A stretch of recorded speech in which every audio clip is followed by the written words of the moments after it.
احمد بن حنبل کی حدیث نمبر ہے 8154۔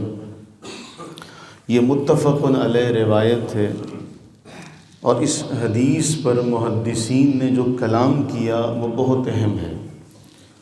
آپ محدثین کی فہم و فراست کا اور ان کے احادیث سے مسائل نکالنے کا جو فہم ہے، جو طریقہ ہے، وہ آپ کو اس حدیث سے ملے گا، اور اپنی شان کے اعتبار سے یہ حدیث بہت اہم ہے۔ حضرت سیدنا ابو ہریرہ رضی اللہ تعالیٰ عنہ بیان فرماتے ہیں کہ رسول اللہ صلی اللہ علیہ وآلہ وبارک وسلم نے ارشاد فرمایا، رأى عیسی ابن مریم علیہ السلام رجلا یسرق۔ حضرت عیسیٰ ابن مریم سلام اللہ علیہما نے ایک شخص کو چوری کرتے ہوئے دیکھا۔ فقال له عیسیٰ سرقت۔ عیسیٰ علیہ السلام نے اسے فرمایا، تو نے چوری کی ہے؟ وہ کہنے لگا، کلا والذی لا الہ الا ہو۔ وہ کہنے لگا، اس ذات کی قسم ہے جس کے سوا کوئی معبود نہیں، لا الہ الا اللہ، میں نے چوری نہیں کی۔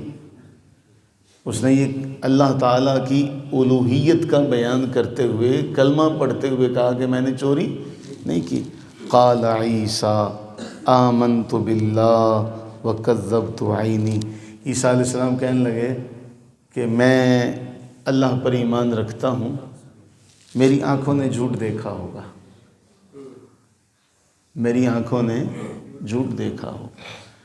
یہاں محدثین لکھتے ہیں کہ پہلی بات تو یہ ہے کہ اس جملے سے مراد یہ ہے کہ مومن جھوٹی قسم نہیں کھا سکتا۔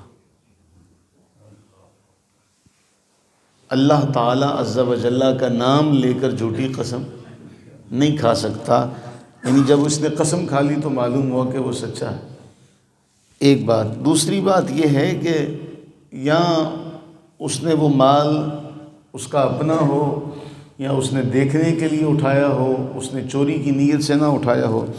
تیسری بات یہ ہے کہ عیسیٰ علیہ السلام کے اس جملے سے مراد یہ ہے کہ مومن کی قسم پر ایسا بھروسہ کرنا چاہیے جیسے آنکھ سے دیکھنے پر، بلکہ اس سے بھی زیادہ، کیونکہ آپ نے آنکھ سے دیکھا تھا، لیکن چونکہ اس نے قسم اٹھا لی اس لیے آپ نے اپنی آنکھ سے دیکھنے کو سائڈ پر کر دیا اور اس کی قسم کے اوپر یقین کر لیا۔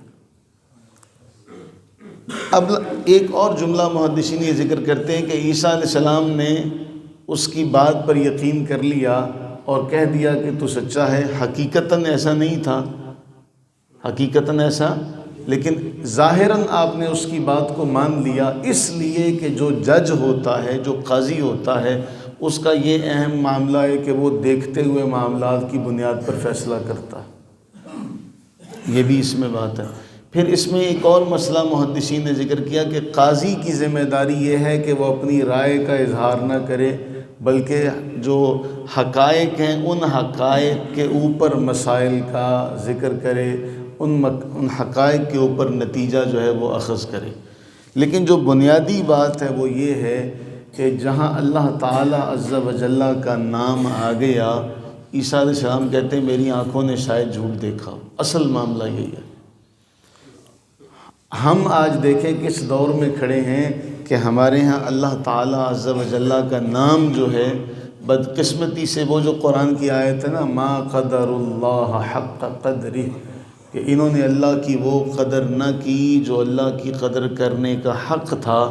ہم نے آج اللہ تعالیٰ عز و جل کے نام کو لوٹنے کا ذریعہ بنایا ہوا ہے۔ ہم اللہ تعالیٰ کا نام لیتے ہیں، ہمارے ہاں چیزیں بیچنے والے قسم اٹھا کر چیزیں بیچتے ہیں اور اس میں وہ دھوکہ دیتے ہیں، تو خریدنے والا جو ہوتا ہے وہ اللہ کے نام پہ دھوکہ کھاتا ہے۔ تو وہ کسی عارف باللہ کا واقعہ ملتا ہے نا کہ کوئی ان کے پاس آیا تو اس نے کہا کہ اللہ کی قسم یار میں سچا ہوں، میں ضرورت مند ہوں، تو اس نے کہا ٹھیک ہے، تو اس کی مدد کر دی، اس کو دے دیا، اس کو دے دیا۔ تو کسی نے آ کر کہا کہ حضرت یہ تو آپ کو لوٹتے ہیں، یہ تو آپ کو لوٹتے ہیں۔ تو آپ نے جواب دیا تھا اللہ کے نام پر لوٹ رہے ہیں، لوٹتے رہے،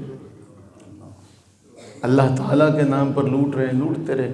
تو جو بھی ایسا کرے گا وہ تو اللہ تعالیٰ کے حضور تو اس کا اجر پکا ہے نا۔ اگر اس کو کسی نے دھوکہ اللہ کے نام، اگر ہمارے سامنے کوئی اللہ تعالیٰ عز و جل کا نام لے لے اور ہمیں وہ غلط بیانی سے کام لے اور ہم اللہ تعالیٰ کے نام کی وجہ سے اس کی بات کا یقین کر لیں، تو ہمارا تو اجر اللہ کے ہاں پکا ہے۔ لیکن وہ اللہ کے ہاں جو اس کا معاملہ ہوگا کہ ایک تو جھوٹ اور دوسرا پھر اللہ تعالیٰ کا نام لے کر اس کی قسم اٹھا کر، تو یہ اتنا بڑا سنگین گناہ ہے کہ اس کی تو پھر پکڑ اس کی ہونی ہے۔ تو ایمان والے کو ایسا ہونا چاہیے کہ عیسیٰ علیہ الصلوۃ والتسلیم نے یہ جملہ فرمایا، نہیں معلوم یہ ہوا کہ مومن جھوٹ نہیں بولتا، تو مومن یہ دیکھے کہ اس کی شان، اس کا وقار، اس کا مقام و مرتبہ کیا ہے جو اللہ کے نبی نے بیان فرمایا۔ تو کم از کم ان واقعات کو دیکھ کر مومن کو شرم آنی چاہیے، حیا آنی چاہیے کہ یار میرا تو مقام یہ ہے، میری شان تو یہ ہے کہ میں زبان سے جملہ کہوں تو اتنا بڑا مقام و مرتبہ ہے کہ آنکھوں دیکھا بھی جو ہے اس کو جھوٹ کہہ دیا، آنکھوں دیکھے کو بھی پیچھے کر دیا، اس کلمے کو ترجیح دیتے ہوئے کہا نہیں یہ بات صحیح ہے، تو اس کا نام لے کے جھوٹ نہیں بول سکتا۔ ہم اللہ سے دعا کریں کہ اللہ تعالی ہمیں اس نام کا حیا رکھنے کی توفیق عطا فرمائے۔ اللہ تعالی ہمیں اپنے محبوب کریم علیہ السلام کے ناموں کا حیا رکھنے کی توفیق عطا فرمائے کہ یہ جو ہے نا حیا، کہ کل ہم نے جب جانا ہے وہ کتنا بڑا شعر ہے، اس کا مفہوم کیا ہے کہ باری تعالی میرے گناہ بہت زیادہ ہیں اور تو معاف فرمانے والا ہے، اور تو معاف فرمانے والا ہے۔ اے باری تعالیٰ اگر معاف نہ ہو سکے نا، میرے گناہ اتنے ہوئے کہ معافی کے لائق نہ ہوئے، تو باری تعالیٰ کل کو مصطفیٰ کریم سرور عالم صلی اللہ علیہ وآلہ وسلم کے سامنے نہ مجھے آنے دینا، ان کی نظروں سے پوشیدہ رکھنا، ان کے سامنے شرمندہ نہ کرنا۔ یہ جو محبت ہے، یہ جو محبت کا یہ جو درجہ ہے حیا والا، ہم کس طرح سے اگر یہ حیا ہمارے اندر پیدا ہو جائے کہ اللہ تعالی ہمیں دیکھ رہا ہے، اس کا محبوب کریم علیہ السلام اس کے سامنے کل ہمارے اعمال جب پیش ہوں گے تو کیا منہ لے کر جائیں گے؟ اللہ کے نبی علیہ السلام کہیں گے ان لوگوں کے لیے میں روتا رہا۔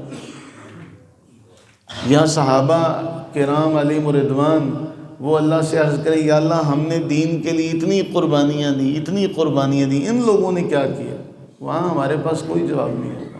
اللہ سے دعا کریں کہ اللہ تعالی ہمیں حیا عطا فرمائے۔